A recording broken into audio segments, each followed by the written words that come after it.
भारत में इन दिनों आईआईटी और नीट की परीक्षा कराए जाने की खूब चर्चा है।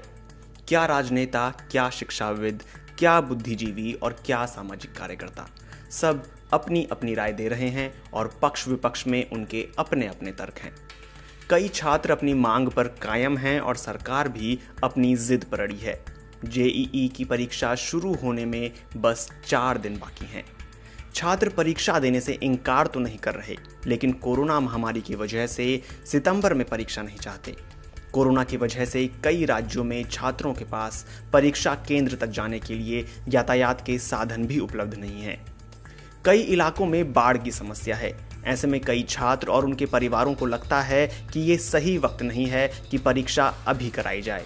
परीक्षा की तारीख पहले भी 2 बार टाली जा चुकी है। अब आईआईटी की परीक्षा 1 से 6 सितंबर के बीच प्रस्तावित है।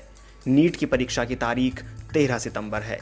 देश भर में तकरीबन 23 लाख छात्रों ने इन परीक्षाओं के लिए आवेदन भरा है। इस तारीख को टालने के लिए छात्र एक बार सुप्रीम कोर्ट का दरवाजा खटखटा चुके हैं, जिसमें सरकार ने अपनी राय नहीं बदली और कोर्ट ने अपना फैसला सरकार के पक्ष में सुनाया। बुधवार को 7 राज्यों की सरकारों ने साथ में फिर से सुप्रीम कोर्ट जाकर रिव्यू पिटीशन डालने का मन बनाया है। बहुत मुमकिन है कि मामला दोबारा कोर्ट पहुंच जाए।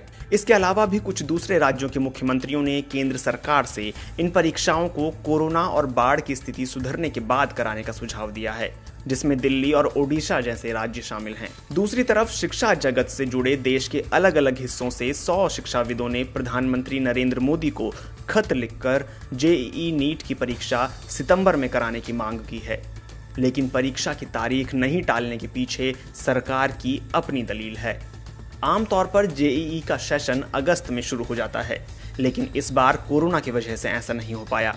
आईआईटी दिल्ली के director professor V Ramgopal Rao ने फेसबुक पोस्ट लिखकर जेईई परीक्षा बाद में कराने की परेशानियों के बारे में विस्तार से बताया है।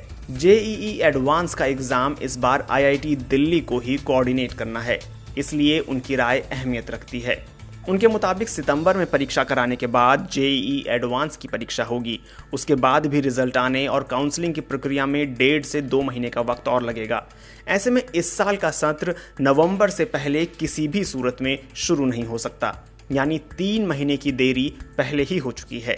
अगर इन परीक्षाओं की तारीख सितंबर से आगे बढ़ाई गई तो साल 2021 के पहले सत्र शुरू करना मुमकिन नहीं हो पाएगा। जेईई मेंस की परीक्षा वैसे भी साल में कई बार होती है। जो छात्र इस बार नहीं दे सकते वो 6 महीने बाद परीक्षा दोबारा दे सकते हैं। ऐसे में सत्र भी खराब नहीं होगा और जिन छात्रों की तैयारी पूरी है वो एग्जाम में बैठ सकते हैं। उनका साल भी बर्बाद नहीं होगा। लेकिन अगर तारीख सितंबर से आगे बढ़ती है तो पूरे सेमेस्टर का पैटर्न ही बदल जाएगा। इसका असर केवल इस साल के छात्रों पर ही नहीं पड़ेगा, बल्कि आने वाले सत्र के छात्र भी प्रभावित होंगे। इसलिए सरकार की कोशिश है कि इस साल नवंबर में सत्र शुरू हो जाए। उसके बाद छुट्टियां कम करके और सिलेबस छोटा करके 2021 अगस्त तक 2 सेमेस्टर पूरे कर लिए जाएं, ताकि अगले साल होने वाली जेईई और नीट की परीक्षा समय पर करवाई जा सके। और यही तर्क नीट के छात्रों के लिए भी लागू होता है। नेशनल टेस्टिंग एजेंसी यानी एनटीए वो संस्था है जो आईआईटी और नीट की परीक्षा करवाती है। उनका तर्क है कि परीक्षा करवाने के लिए भी तैयारी करने में वक्त लगता है। नीट ही वो संस्था है जिसे देश में यूजीसी नेट, सीएमएटी, जीपीएटी और कई दूसरी परीक्षाएं कराने का जिम्मा दिया गया है। एनटीए के पास अपना एक तय एकेडमिक कैलेंडर होता है, जिसमें हर महीने कोई ना कोई परीक्षा की तैयारी और जिम्मेदारी होती ही है। अगर आईआईटी और नीट की परीक्षा की ही बात करें तो पेपर सेट करने से लेकर परीक्षा सेंटर तय करने में, पेपर सेंटर तक पहुंचाने में, एडमिट कार्ड प्रिंटिंग से लेकर पेपर लीक ना हो जाए उनकी सुरक्षा सुनिश्चित करने के लिए राज्य सरकारों से तालमेल बैठाने में वक्त लगता है। पूरी प्रक्रिया में तकरीबन 80 से 90 दिन का वक्त लगता है। अगर इस बार दोबारा से इन परीक्षाओं की तारीख आगे बढ़ाई गई तो उनके पिछले 90 दिन की मेहनत बर्बाद हो जाएगी और दूसरी परीक्षा करवाने पर भी इसका असर होगा। केंद्र सरकार का तर्क ये भी है कि सितंबर के बाद भारत में त्योहारों का सीजन शुरू हो जाएगा। दशहरा, दिवाली, छठ, भैया दूज, क्रिसमस। ये बात खुद शिक्षा सचिव अमित खरे ने कही है। ऐसे में सितंबर के बाद नवंबर 26 तक परीक्षा दोबारा कराने के लिए पूर्वोत्तर भारत में शिक्षकों का मिलना भी मुश्किल होगा। परीक्षा सेंटर के चयन में भी दिक्कतों का सामना करना पड़ सकता है। बिहार जैसे राज्य में चुनाव की तैयारी के लिए शिक्षकों की आवश्यकता होती है और कुछ शिक्षण संस्थाओं को पोलिंग बूथ भी बनाया जाता है। इस समय कई संस्थाओं में छुट्टियां होती हैं, शिक्षक छुट्टियों पर होते हैं और छात्रों की बात अगर सरकार मान लेती है तो ये पूरा सत्र 0 एकेडमिक ईयर हो जाएगा। वैसे भी इन परीक्षाओं की तारीख अप्रैल और जुलाई में पहले भी बदली जा चुकी है। ये परीक्षाएं पहले अप्रैल में होनी थीं। छात्र इसके लिए साल भर पहले से तैयारी शुरू कर देते हैं, यानी 2020 की परीक्षा की तैयारी छात्र 2019 से कर रहे होंगे। एक साल तक जो तैयारी कर ली है उसको 6 महीने और पढ़ना अपने आप में छात्रों पर अलग तरह का मानसिक दबाव डालता है। ऐसे में तारीख एक बार और बढ़ाने पर कुछ छात्र दूसरे तरह के मेंटल स्ट्रेस से गुजरते हैं। सरकार को इसकी भी चिंता है। शिक्षा मंत्री रमेश पोखरियाल निशंक ने दूरदर्शन को दिए इंटरव्यू में कहा कि उनके पास कई ऐसे छात्रों और अभिभावकों का प्रतिनिधि दल मिलने आया जो परीक्षा आगे नहीं टालना चाहते।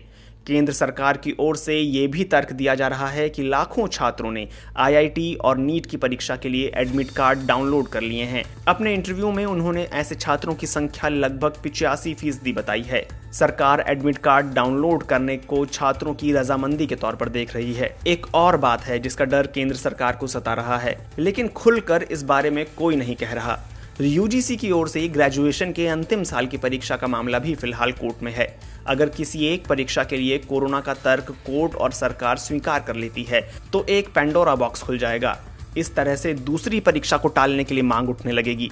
ऐसे में सरकार की चिंता ये भी है कि तीसरी बार इस परीक्षा की तारीख आगे बढ़ाकर सरकार एक अलग नज़ीर तो नहीं पेश करेगी कि सभी चीजें आगे के लिए टाल दी जा सकती हैं। जान भी जहान भी का नारा देकर केंद्र सरकार ने फैक्ट्री, ऑफिस, मॉल, ट्रेन, हवाई यात्रा शुरू कर दी है।